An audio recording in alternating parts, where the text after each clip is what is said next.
ಕೆರೆ ಬಳಿ ನಿನ್ನೆ ನಡೆದ ಹುಲಿ ದಾಳಿ ತೀವ್ರ ನೋವು ತಂದಿದೆ. ಇಂತಹ ಘಟನೆಗಳು ಮರುಕಳಿಸದಂತೆ ಮುಂಜಾಗ್ರತಾ ಕ್ರಮ ಕೈಗೊಳ್ಳಲು ಅಧಿಕಾರಿಗಳಿಗೆ ಸೂಚಿಸಲಾಗಿದೆ ಅಂತ ಅರಣ್ಯ ಜೀವಿಶಾಸ್ತ್ರ ಮತ್ತು ಪರಿಸರ ಸಚಿವ ಈಶ್ವರ್ ಬಿ ಖಂಡ್ರೆ ತಿಳಿಸಿದ್ದಾರೆ.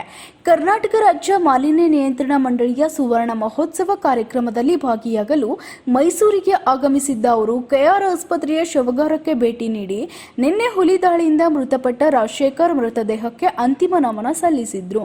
ನಂತರ ಮಾಧ್ಯಮ ಪ್ರತಿನಿಧಿಗಳೊಂದಿಗೆ ಮಾತನಾಡಿದ ಅವರು, ಹುಲಿಯ ಓಡಾಟದ ಬಗ್ಗೆ ದೂರು ಬಂದಿದ್ರು, ಬೋನು ಇಡುವಲ್ಲಿ ಅಧಿಕಾರಿಗಳು ನಿರ್ಲಕ್ಷ್ಯ ತೋರಿದ್ರೆ HD ಕೋಟೆ ಸರಗೂರಿನಲ್ಲೇ ಮರಣೋತ್ತರ ಪರೀಕ್ಷೆ ನಡೆಸಲು ಅವಕಾಶ ಇದ್ರೂ ಮೈಸೂರಿಗೆ ಏಕೆ ತಂದರು ಎಂಬ ತನಿಖೆ ಮಾಡಿಸಿ ಕ್ರಮ ಜರುಗಿಸಲಾಗುವುದು ಅಂತ ತಿಳಿಸಿದ್ದಾರೆ. ಮಾನವ ವನ್ಯಜೀವಿ ಸಂಘರ್ಷ ಇಂದು ನಿನ್ನೆಯದಲ್ಲ, ಹಿಂದಿನಿಂದಲೂ ಇದೆ. ಅರಣ್ಯದಂಚಿನ ಗ್ರಾಮದ ಜನರು ವನ್ಯಜೀವಿಗಳೊಂದಿಗೆ ಸಹಬಾಳ್ವೆ ನಡೆಸುವುದು ಇಂದಿನ ಅಗತ್ಯವಾಗಿದೆ ಅಂತ ಸ್ಪಷ್ಟನೆ ನೀಡಿದರು. ಸರಗೂರು ಬಳಿ ಹುಲಿ ದಾಳಿಯಿಂದ ಮೃತಪಟ್ಟ ರಾಜಶೇಖರ್ ಮೃತದೇಹವನ್ನು ಮೈಸೂರಿಗೆ ತಂದಿರುವ ವಿಚಾರ ತಮಗೆ ಮೈಸೂರಿಗೆ ಬರುವ ಮಾರ್ಗದಲ್ಲಿಯೇ ತಿಳಿಯಿತು. ಅಂತಿಮ ನಮನ ಸಲ್ಲಿಸಲು ಬಂದಿದ್ದೇನೆ. ಮೈಸೂರಿಗೆ ಏಕೆ ಪಾರ್ಥಿವ ಶರೀರ ತಂದಿದ್ದಾರೆ ಎಂಬುದು ತಮಗೆ ತಿಳಿದಿಲ್ಲ ಅಂತ ಪ್ರಶ್ನೆಯೊಂದಕ್ಕೆ ಸಚಿವರು ತಿಳಿಸಿದ್ದಾರೆ. Bureau report, SSV news, Mysuru.